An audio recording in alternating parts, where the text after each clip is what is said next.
Greetings, everyone. This is Rock Spot Connection with the weekly comic book roundup. We're going to start right now with this week's X-Men, Avengers, and Star Wars books. We'll kick things off with House of X, number 3. Where we left off in House of X, well, with the story that House of X is covering, Xavier Magneto discovered that had learned of Orcus and what they're building along in orbit of the sun, the location known as the Forge, a mother mold, basically a master mold that makes master molds, and they said it needed to be destroyed. So, like every issue of House of X and Powers of 10, we start off with a quote. This one accredited to Professor X, that says, "You make me so proud."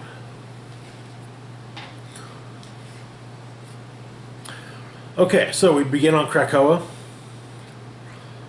Cyclops is reporting to Xavier and Magneto, explaining he's made a team.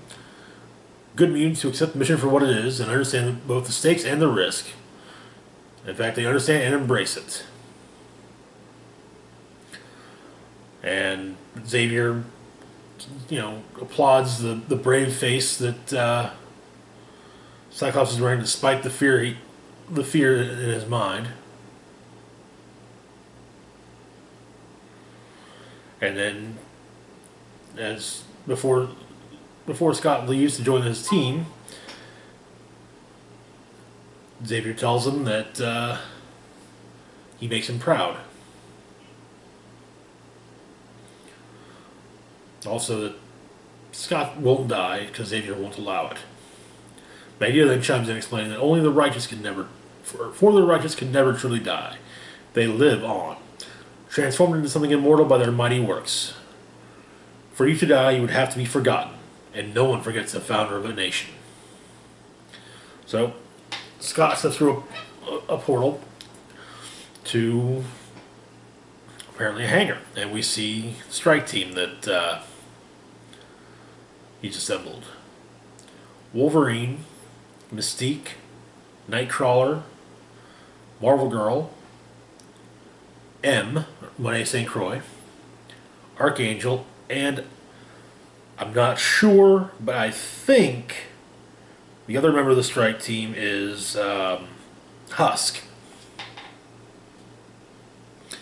Basically, kind of explaining what's explaining the mission. Well, they board their jet, and it takes off from the moon. Remember how in issue 1 of the Krakoa seeds was planted on the blue area of the moon? That's why. There's a biome on the moon.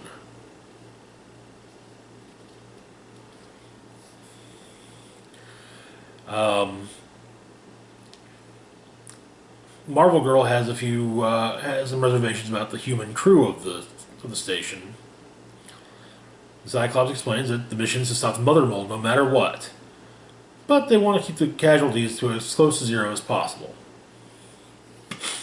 And explaining that the station has a long-term capacity of just over 3,000, so there are probably a lot of innocent civilians alongside whatever security they have. Wolverine chimes in, explaining, though, that innocent civilians don't build machines to exterminate a species, Slim. Jean disagrees with him, explaining that they're not soldiers in the war, they're just scientists scared of their own future.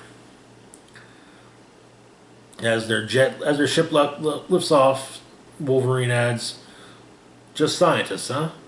How exactly do you think humans went from sticks to bombs?" We get a rundown of the Sentinel to Nimrod progression, which I'll go over on Mutant Monday, as well as Project Achilles, which is where the next scene occurs. It's a Supermax prison for superhumans. The short version is that it's designed to hold the capacity for about 30. The worst of the worst. Has all the necessary components on site to comply with all legal and extra constitutional requirements, along with a security and judicial staff that rotates on and off site every 3 months.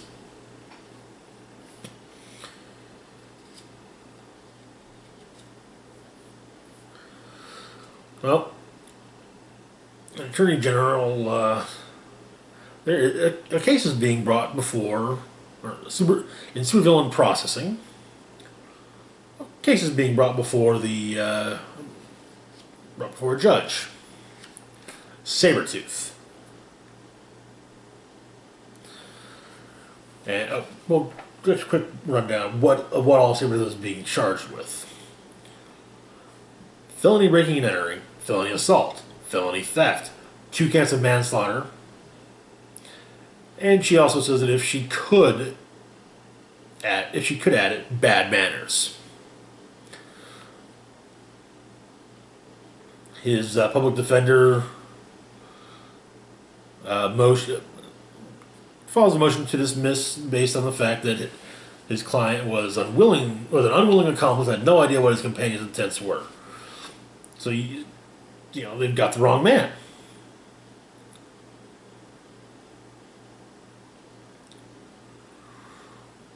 But the judge informs him that he's being charged with the government's 12-strike rule, which supersedes intent, so motion is denied.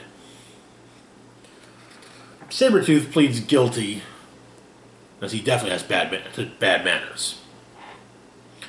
Then, when prodded about the others, he says, yeah, I did those too.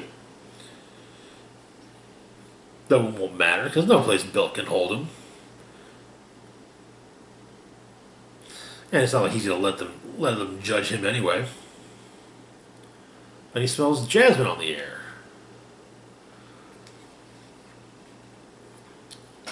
As Emma Frost and 2 of the Cuckoos arrive.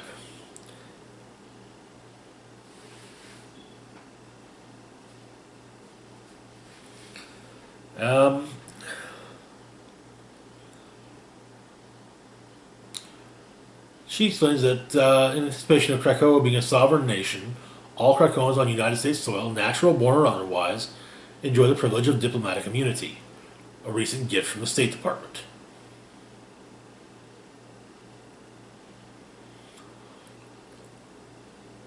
They do kind of add, though, that if they want to leave Sabretooth in the chain, that's totally okay.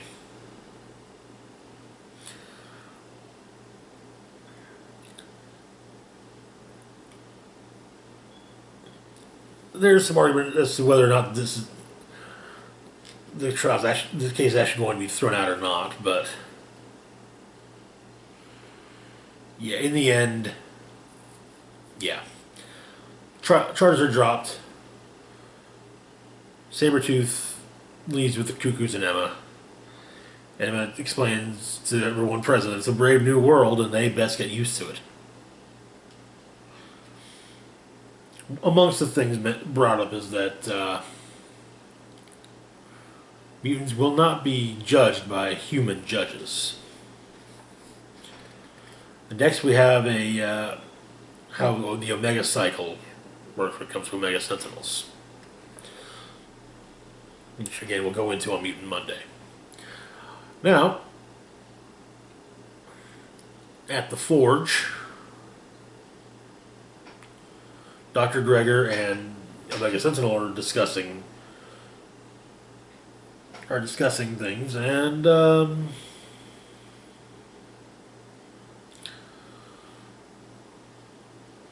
apparently Omega Sentinel thinks that maybe things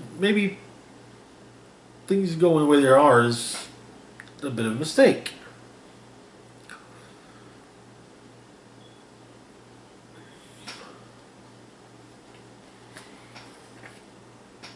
But now they discover that the X-Men are en route, and we also get the breakdown of the ship they're using. It's a modified Shi'ar class scout. So they know And apparently that ship, there's no way they can damage it, even when it gets into within weapons range. Also, while the Sentinels on Mercury have been summoned back, they're not going to make it in time. Nightcrawler then teleports onto the station. Basically, gets the lay of the land, figure out just what's his mission.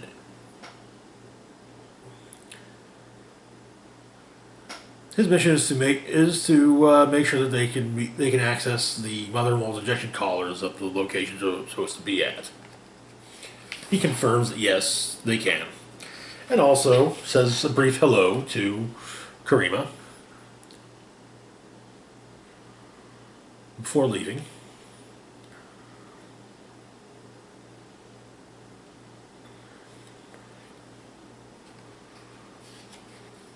The X-Men attach themselves to the station, begin to make their way in.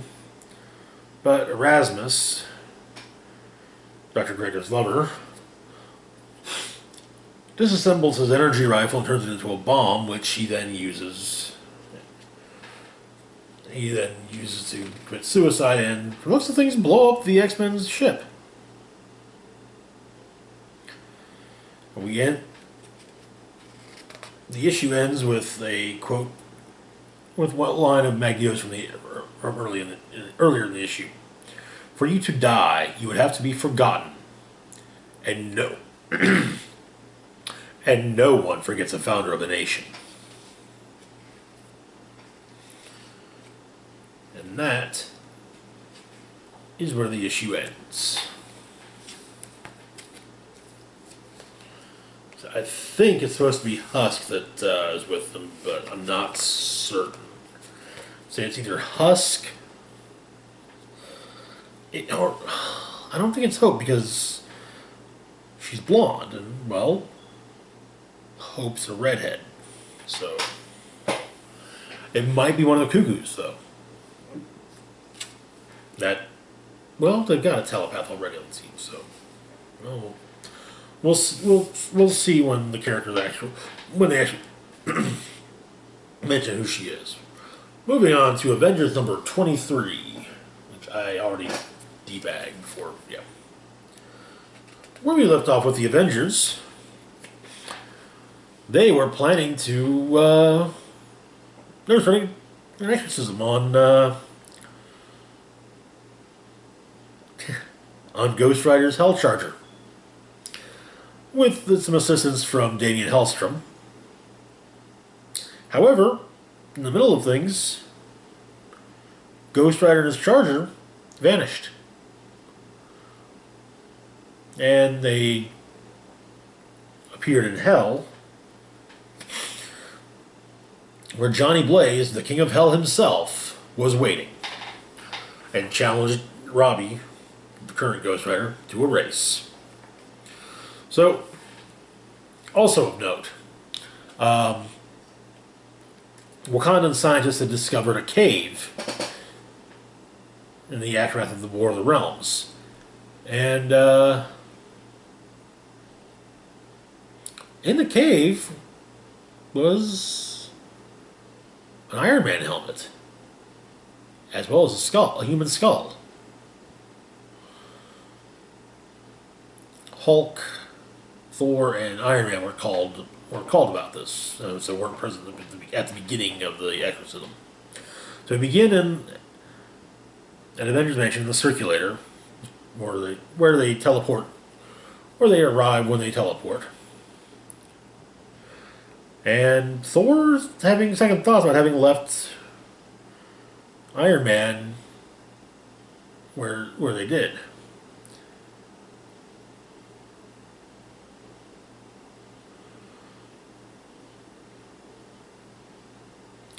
And Thor, and mainly because Thor feels there's a wickedness in the cave.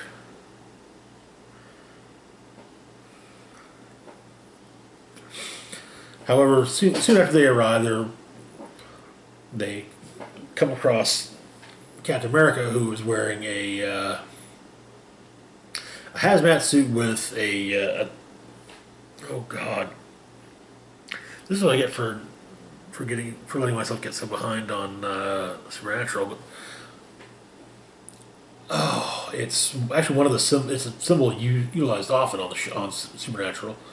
Um,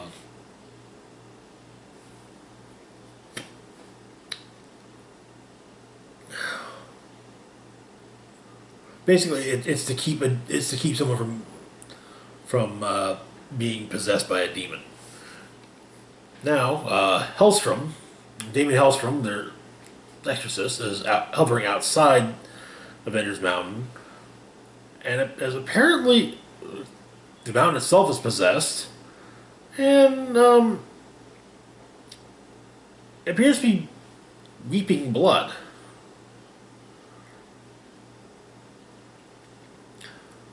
Though Hellstrom's surprised because he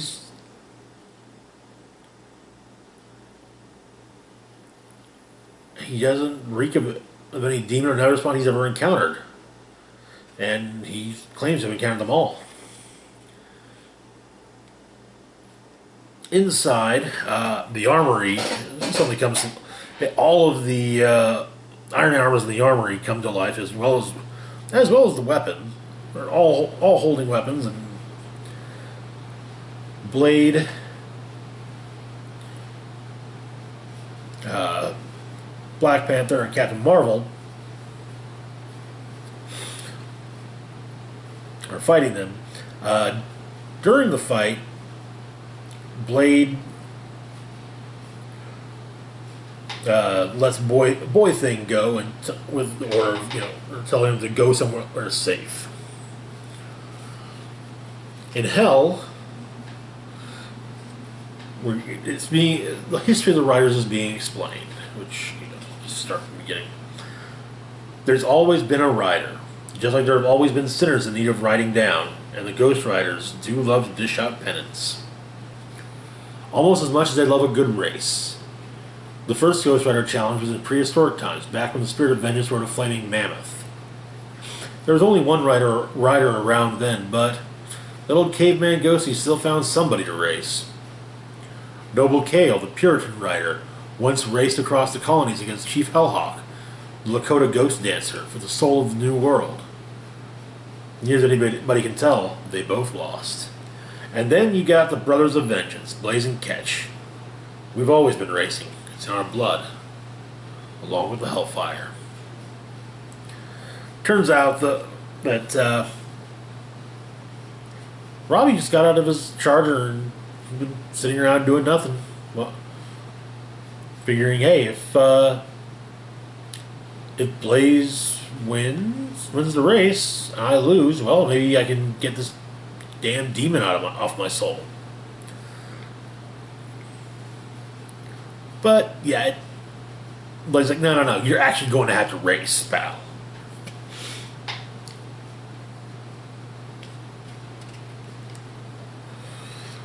Then it takes Johnny threatening Gabe, Robbie's little brother, before Robbie actually Ghost Riders up and gets in his car. And so the race begins.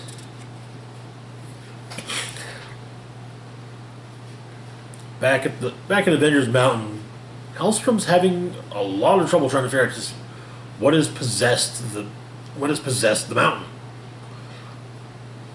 And he explains it. He finally manages to sink, as he puts it, sink a hook into him, into the spirit skin, but not enough to reel him in. But he can see inside the mind.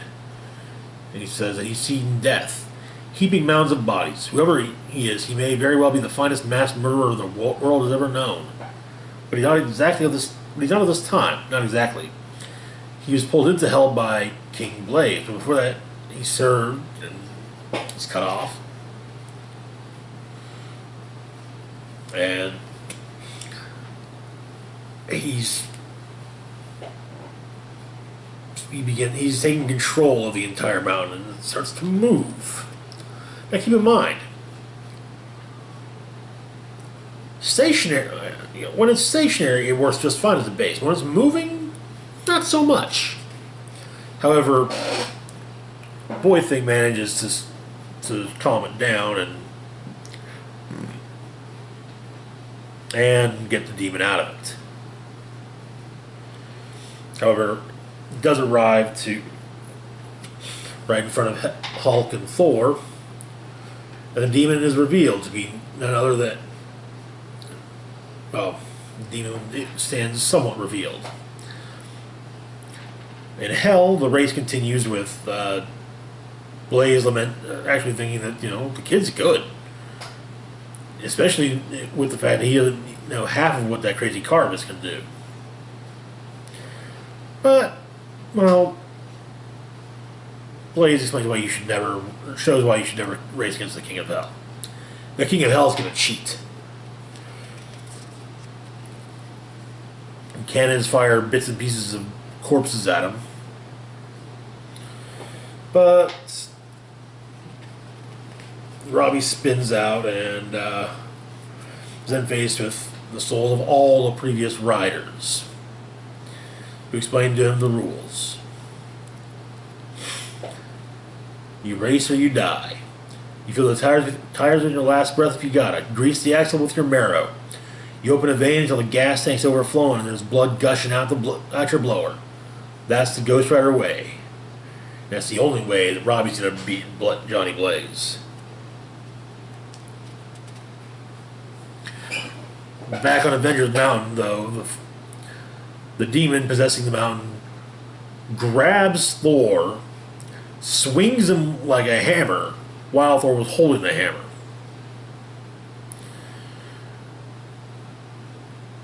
Joking that that's pretty much the same as lifting it, but Thor manages to swing back, and it's revealed just who it is this demon is. It's Cosmic Ghost Rider. And he's the guy that's here to murder the Avengers. That's where the issue ends.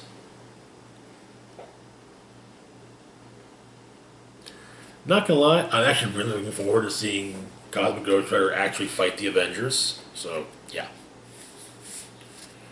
Alright. Moving on to Captain America number 13.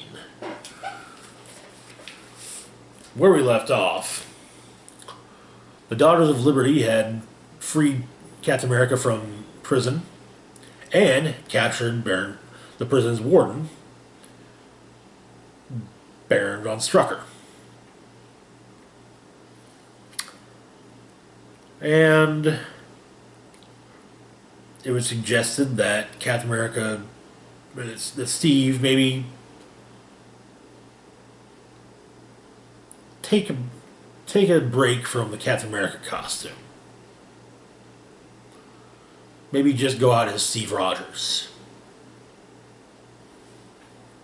Well, Commander Steve Rogers. Also, the last member of the Daughters of Liberty was revealed. The identity of the last member of the Daughters of Liberty, the Dryad, was revealed to be none other than Peggy Carter. Alive and looking much younger than her niece.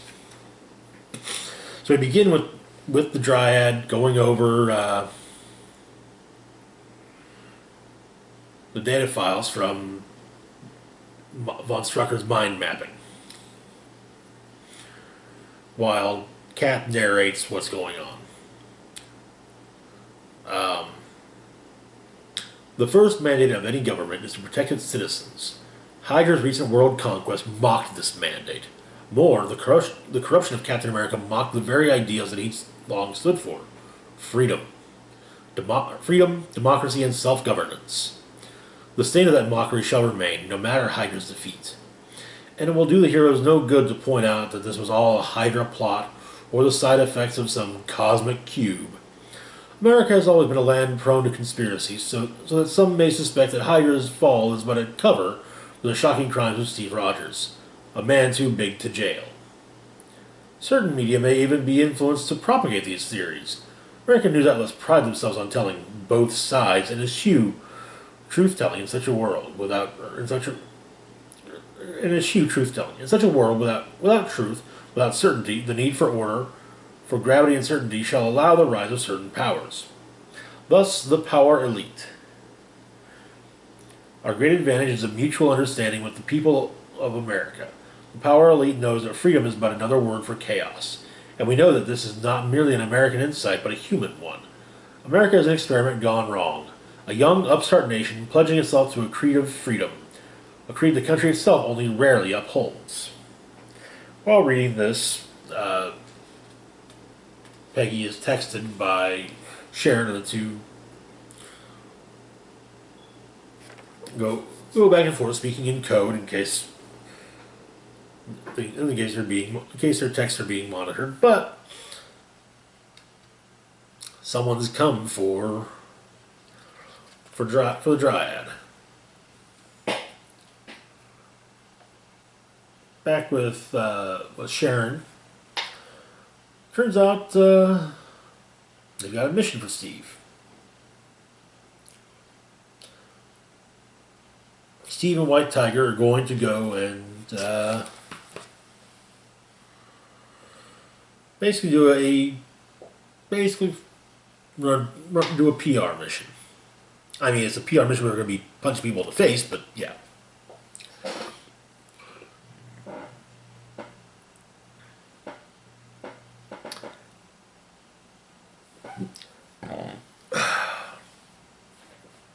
Basically, they're going to prevent the militia group known as the Watchdogs from attacking incoming migrants. Which is exactly what they do. But Steve's lamenting, and that while yes, this mission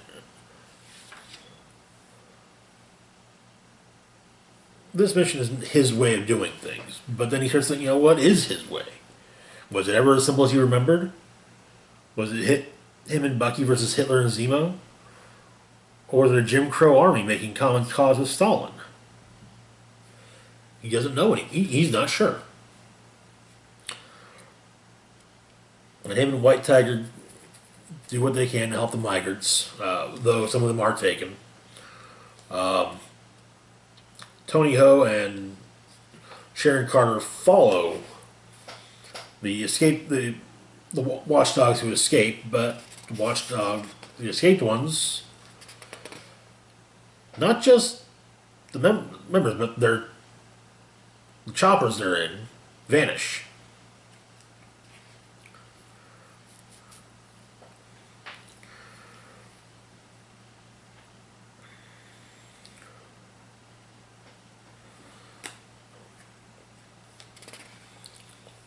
Meanwhile, back with Dryad, Nick Fury Jr. is on the case, trying to track her down, but Peggy's better. Takes him down, explaining to him that to get to Captain America, they'll have to go through the Dryad first, and they won't be going through her. Though the real problem is that they've been off in the wrong direction, which is why she lured them there, to straighten them out. And that is where the issue concludes.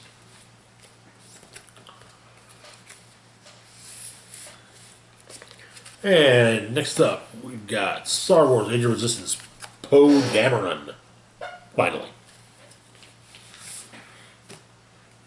So, Poe Dameron, the Resistance ace from The Force Awakens and Last Jedi. So we begin with him in uniform saying, "I belong to the stars." And he realizes that this was the case the second he first left orbit. His world was restricting him. He doesn't like being limited. Space is almost frictionless, and there's nothing holding him back. Anyway, an alarm sounds, and him and Rapier Squad head out. Or him and Rapier Squadron head out. So they're tracking down a ship. They manage to do some damage, making it so that they can't go in. They can't go into hyperspace just yet. And they try it. They chase it down, and there's some banter.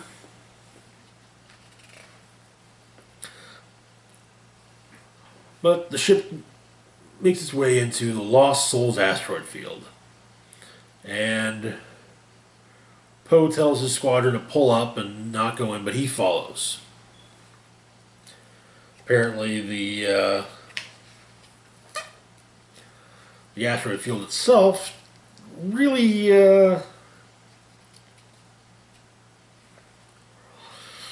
is detrimental to scanners. So he talks about the captain of the ship he's tracking, and the other ship actually leads him out, including passing through a minefield. But after they escape, the other ship takes a shot at Poe, and basically saying they can't have Poe chasing them. And also saying, your communications will be working outside the field. Call your squadron to come get you. And there's a resistance rising against something evil.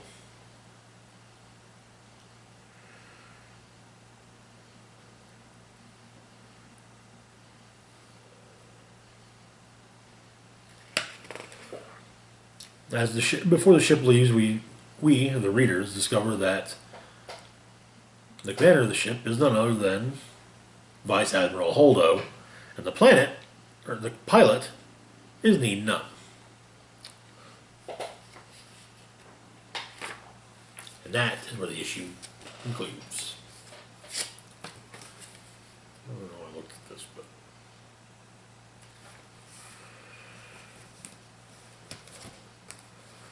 And finally for this video, we've got Star Wars Age of Resistance, General Hux.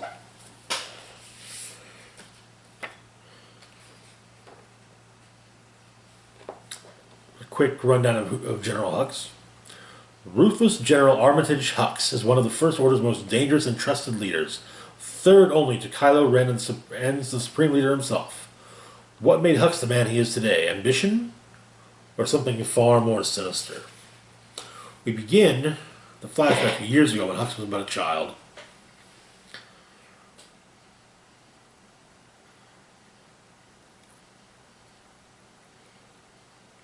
His father is talking to an admiral, and Hux himself is a servant. It turns out Hux is an illegitimate child.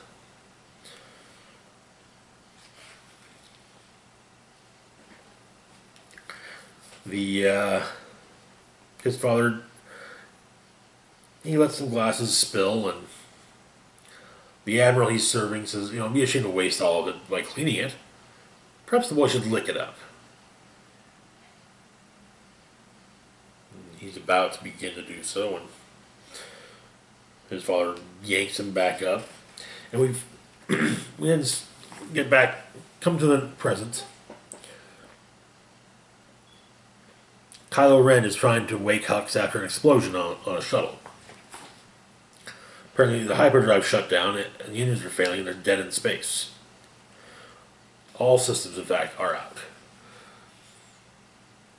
The shuttle then crash lands on a planet, with only Kylo Ren and Hux surviving. So the two must work together and trade barbs.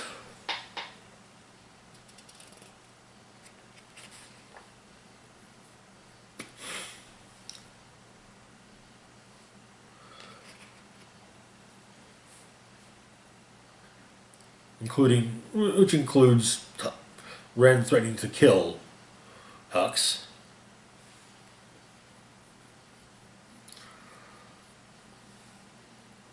Though Hux convinces him not to do so, as Supreme Leader Snoke would know. So he'd find it somewhere in Ren's head. But they're soon attacked by a beast, which after Hux runs away, Kylo Ren manages to subdue. But another one appears. Actually, another couple appear. But an old man stops them. And Hux notices that these beasts seem to be under the control of this man. I mean, he's domesticated them basically, but I mean, that's pretty much the best way to put it. Which surprises Hux, but Hux's location hiding in the trees is discovered quickly, or is known by the old man.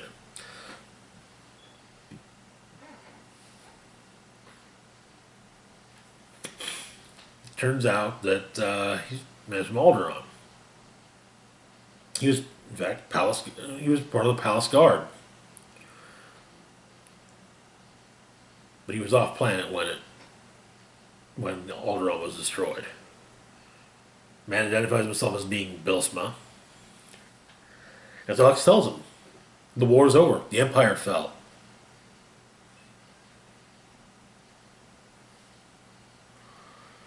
And, explains, hey, under that creature of yours, there is some unconscious truth. And Hux points him out, points out Kylo Ren, who has his mask off, saying, this is the son of Leia Organa. Bilsma looks and sees it, and Hux explains, his parents won the war. Hux also throws some shade at the Empire for making a second Death Star after the first one was destroyed.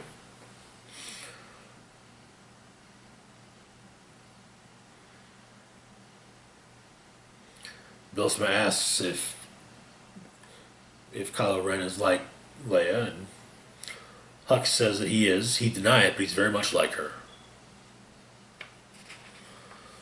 And Bilsma then asks Bilsma why Bilsma's still there. Then he explains that he couldn't reach out. He didn't know who'd hear. Couldn't risk being found. He'd already lost one world.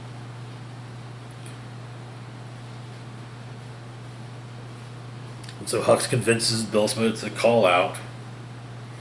Let me use your communications array. It's time to get off this planet and enjoy the peacetime we've won.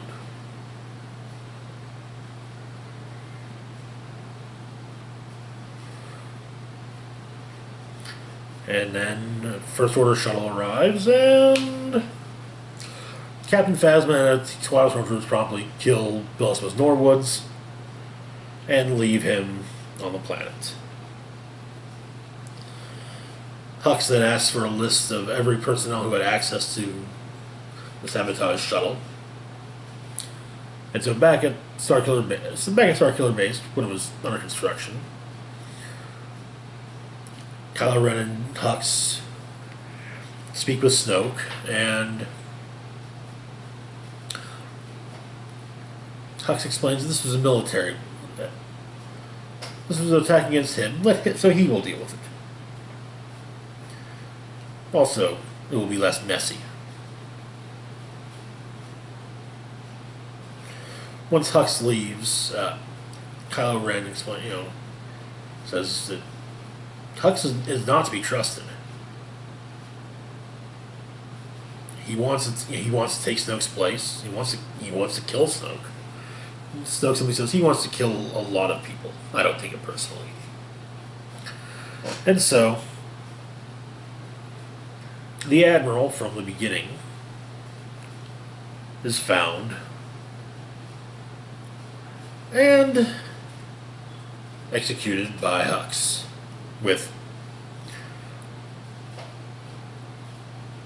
using Captain Phasma's blaster rifle. The write-up about General Hux explains that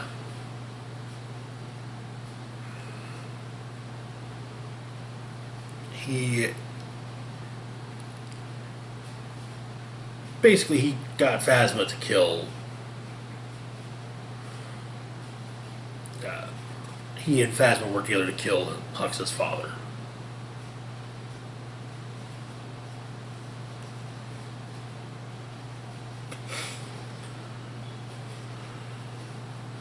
And that is where the story comes to its conclusion. There are still 3 more Age of Resistance one-shots to go. Rose Tico, Supreme Leader Snoke, and Rey. Alright, so that's it for this portion of the roundup. As always, feel free to like, share, and subscribe. Hit the bell icon to be notified when I put new content. Links to my Facebook, Twitter, Patreon, and PayPal are in the description box down below. This is Rock and Roll Spock signing off saying, live long and rock hard.